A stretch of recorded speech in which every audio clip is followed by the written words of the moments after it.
ઓમ શ્રી ગણેશાય નમઃ. જય શ્રી કૃષ્ણ મિત્રો. રોજ સવારે જલ્દી ભોજન બનાવવા વાળી સ્ત્રી આ વિડીયોને જરૂર જુએ. સ્ત્રીઓ માટે બહુ સરસ મજાનો મહત્વપૂર્ણ વિડીયો છે. આપણા જીવનને લગતો વિડીયો છે, માટે પૂરા ધ્યાનથી અને પૂરો સાંભળજો અને બીજાને પણ સંભળાવજો. મિત્રો, આપણે જે પણ ખાઈએ છીએ, જેવું પણ ખાઈએ છીએ, એનો સીધો જ અસર આપણા શરીર પર પડે જ છે, સાથે આપણા વ્યવહાર અને આપણા આચરણ પર પણ પડે છે. એની અસર આપણા શરીરને આપણા મન પર, વ્યવહાર પર પડે છે, અને આપણો વ્યવહાર અને આપણું આચરણ જેવું હોય છે એના પર આપણા જીવનની સફળતા અને અસફળતા નિર્ભર હોય છે. મિત્રો, ખાવાનું કેવું હોવું જોઈએ, કેવી રીતે બનાવવું જોઈએ અને જમતા સમયે કઈ વાતનું ધ્યાન રાખવું જોઈએ, આના વિશે આપણા શાસ્ત્રમાં બહુ ઊંડાણથી વિસ્તારથી બતાવવામાં આવ્યું છે. સારું અને સારી રીતે બનાવેલું ભોજન હંમેશા આપણા માટે ફાયદાકારક જ હોય છે. આના સિવાય આપણા શાસ્ત્રમાં એ પણ કહેવામાં આવ્યું છે કે જમવાનું બનાવવા વાળાએ પણ અમુક નિયમનું પાલન જરૂર જ કરવું જોઈએ, જેનાથી એના બનાવેલા ભોજનથી ઘર પરિવારના બધાને જ ફાયદો થાય. ખાસ કરીને ઘરની માતા બહેનોને બધા જ નિયમોને ધ્યાનમાં રાખીને ભોજન બનાવવું જોઈએ, તો એ ઘરમાં હંમેશા સુખ, શાંતિ અને સમૃદ્ધિ બની રહે છે અને ઘરના લોકો મુસીબતોથી દૂર રહે છે, હેરાન પરેશાનીથી દૂર રહે છે. એ બધા જ નિયમોમાં સૌથી મોટો નિયમ છે કે ઘરની માતા બહેને જમવાનું હંમેશા સવારે જલ્દી ઉઠીને બનાવી લેવું જોઈએ. હવે તમે વિચારશો કે આવું કેમ? તો આપણે એક વાર્તા સાંભળીશું, જેના માધ્યમથી તમને આ વાત સારી રીતે સમજાઈ જશે. બહુ પહેલાના સમયની આ વાત છે. એક ગામમાં રમેશ નામનો એક વ્યક્તિ રહેતો હતો. રમેશ બહુ હોશિયાર, બહુ હુનર હતું, એની અંદર ટેલેન્ટેડ હતો. તે માટીના સુંદર સુંદર વાસણો અને રમકડા અને માટીની ખૂબ અદ્ભુત ચીજ વસ્તુઓ બનાવતો હતો, અને એ જોઈને લોકો બહુ હેરાન રહી જતા હતા. એવી એની કલા હતી. તેની બનાવેલી ચીજ વસ્તુની ખરીદી કરવા લોકો દૂર દૂરથી આવતા હતા. આ પ્રકારે તે તેની કલાથી બહુ સારા એવા પૈસા કમાઈ લેતો હતો.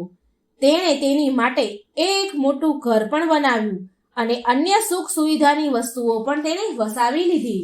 એનું કલા, એનું હુનર અદ્ભુત હતું. પણ દુર્ભાગ્યથી રમેશ તેના માતા પિતાના મૃત્યુ પછી એ મોટા ઘરમાં એકલો જ જીવન વિતાવવા લાગ્યો. રમેશની એક ફોઈ હતી. હવે એની ફોઈ આ રમેશને એકલો જોઈને દુઃખી થતા હતા. એનું એકલાપણું એની ફોઈથી જોવાયું નહીં, અને તેણે એના સંબંધીઓમાં એક સુંદર છોકરી, શાંતિ નામની છોકરી સાથે એ રમેશના લગ્ન કરાવી દીધા. શાંતિ તો સુંદર બહુ જ હતી, પણ આળસુ પણ બહુ હતી. તેનું કોઈ કામમાં ચિત્ત ન લાગે, કોઈ કામમાં મન લાગતું જ નહીં. તેને ઊંઘ બહુ જ વાલી હતી. જ્યારે રમેશને સવારે વહેલા ઉઠીને નિત્ય કામ કરીને તેનું કામ શરૂ કરવાનું એને આદત હતી. વહેલું ઉઠીને એ રોજ બધું કામ પરવારીને તે એના કામ પર ચાલ્યો જતો હતો. શાંતિ સવારે મોડી ઉઠતી અને થોડા ઘણા કામ કરે ન કરે પાછી સૂઈ જતી હતી. આળસના લીધે તે સાંજ સુધી સૂતી જ રહે, અને પછી જેમ તેમ આળસ કરીને ખાવાનું બનાવતી હતી. સાંજનું ઘરમાં પહેલાની જેમ ના તો સાફ સફાઈ રહેતી હતી અને ના રમેશને સારું જમવાનું મળતું હતું. ના સમયે ક્યારેય જમવાનું મળે. ઘરમાં કોઈ મોટું વડીલ પણ હતું નહીં. રમેશના માતા પિતાનું તો દેહાંત થઈ ગયું હતું. બીજું કોઈ મોટું હતું નહીં જે શાંતિને રોકે ટોકે કે કંઈ સમજાવે. લગ્નના થોડા મહિના સુધી તો રમેશે આ બધું જ સહન કરી લીધું, પણ પછી એને એવું લાગવા લાગ્યું કે આના કરતાં તો હું કુંવારો જ સારો હતો. કમસે કમ સમયે મને ખાવા તો મળતું હતું, સમયે કામ પર તો જતો રહેતો હતો, ઘરમાં સાફ સફાઈ રાખતો હતો અને મારા હાથે જ મને સમયે સમયે જમવાનું બનાવી લઈને હું ખાઈ લેતો હતો ને, એ અહીંયા કરતાં કુંવારો જ સારો હતો. હવે તો બપોર સુધી તો જમવાના પણ ફાફા હોય છે, જમવાના બનાવવાનું નામ પણ નથી લેવાતું. અડધો બપોર ચાલ્યું જાય છે. હવે રમેશને શાંતિના આવા વ્યવહાર અને આદતોથી ચીડ થવા લાગી. પણ જેમ જેમ જેમ તેમ કરીને લગ્ન જીવન તો નિભાવવાનું જ હતું. ચૂપચાપ એ નિભાવી રહ્યો હતો. રમેશ શાંતિને બહુ પ્રેમથી તો ક્યારેક ખીજવાઈને બધી જ રીતે રમેશે તેને સમજાવવાની કોશિશ કરી લીધી, પણ શાંતિ તો સુધરવાનું નામ જ લેતી ન હતી. ધીરે ધીરે રમેશની સહન શક્તિની સીમા ઘટી ગઈ અને તે ક્રોધભર્યો રહેવા લાગ્યો. તેના શરીરમાં ગુસ્સો, ચીડચીડાપણું રહેવા લાગ્યું. સમય પર જમવાનું ન મળવાના કારણે તેને કામ પર જવાનું પણ મોડું થઈ જતું હતું. કેટલી વાર તો રમેશ ભૂખ્યો જ એના કામ પર ચાલ્યો જતો હતો. સમયે જમવાનું મળે નહીં તો શું કરે? ભૂખ્યો જ ચાલ્યો જતો કામ પર. પછી આખો દિવસ ભૂખના કારણે તે ચીડચીડાતો રહેતો હતો. તે ગુસ્સાભર્યો વ્યવહાર કરતો હતો. આ બધી જ વાતોનું ખરાબ અસર તેના કામ પર પણ, તેના ધંધા પર પણ પડી રહ્યો હતો. તેનાથી હવે પહેલાની જેવું તેનાથી કામ થતું ન હતું. હવે આવક ઓછી થવા લાગી. એ કામમાં ધ્યાન ન આપી શકે એટલે વસ્તુ બગડે, એટલે હવે એની આવક પણ ઓછી થવા લાગી.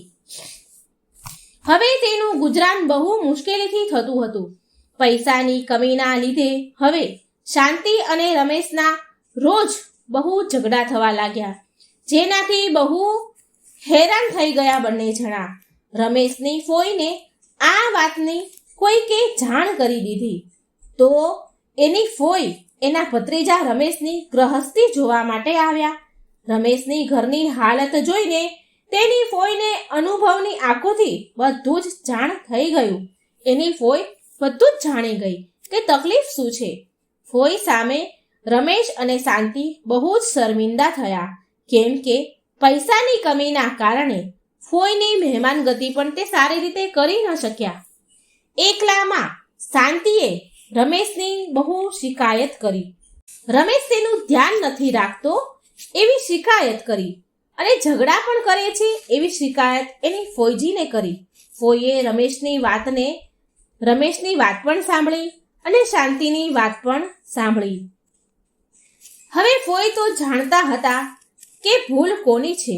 ફોઈએ શાંતિને સારા માર્ગે લાવવાનો વિચાર કરી લીધો. બીજા દિવસે સવારે આરામથી સૂતેલી શાંતિને વહેલી સવારમાં જ ફોઈએ જગાડી અને ઘરની સાફ સફાઈ કરવાનું કહ્યું. ફોઈના ડરથી શાંતિ મન વગર ઉઠી ગઈ અને કામ કરવા લાગી અને ફોઈએ પણ કામમાં મદદ કરી, શાંતિની મદદ કરી, જેનાથી ઘર ચમકવા લાગ્યું. હવે રમેશની ફોઈએ શાંતિને જલ્દીથી નાહી ધોઈને તૈયાર થવા માટે કહ્યું. શાંતિ ફોઈની આ વાતને પણ ટાળી ન શકી, એને ના પાડી ન શકી અને જલ્દી નાહીને આવી ગઈ. ફોઈએ તેને ભગવાનનો ભોગ બનાવીને પૂજા કરવા માટે કહ્યું. શાંતિએ એવું જ કર્યું. ચમકતા ઘરમાં ધૂપ દીપની સુગંધ ફેલાઈ ગઈ અને ઘરનું વાતાવરણ એની જાતે જ પ્રસન્ન થઈ ગયું. પૂજા કર્યા પછી હવે શાંતિને પણ ઘણું સારું લાગી રહ્યું હતું. તેની બધી જ આળસ પળવારમાં ગાયબ થઈ ગઈ અને તે પ્રસન્ન મનથી જલ્દીથી જમવાનું બનાવવાની તૈયારી કરવા લાગી. રમેશના ઉઠ્યા પહેલા જ શાંતિએ જે ઘરમાં હતું તેનાથી સારું એવું ભોજન બનાવી લીધું. નિત્ય સમય પર જ્યારે રમેશ ઉઠ્યો તો ઘરની રોનક જોઈને એ પણ બહુ ખુશ થઈ ગયો. તેણે પણ જલ્દી નાહી લીધું અને ભગવાનની પૂજા કરી અને રસોઈ ઘરમાંથી આવનારી સુગંધથી તેની ભૂખ જાગી ઉઠી અને તેની સામે શાંતિ જમવાનું બનાવીને થાળી તૈયાર કરીને લાવી રહી હતી. શાંતિના હસતા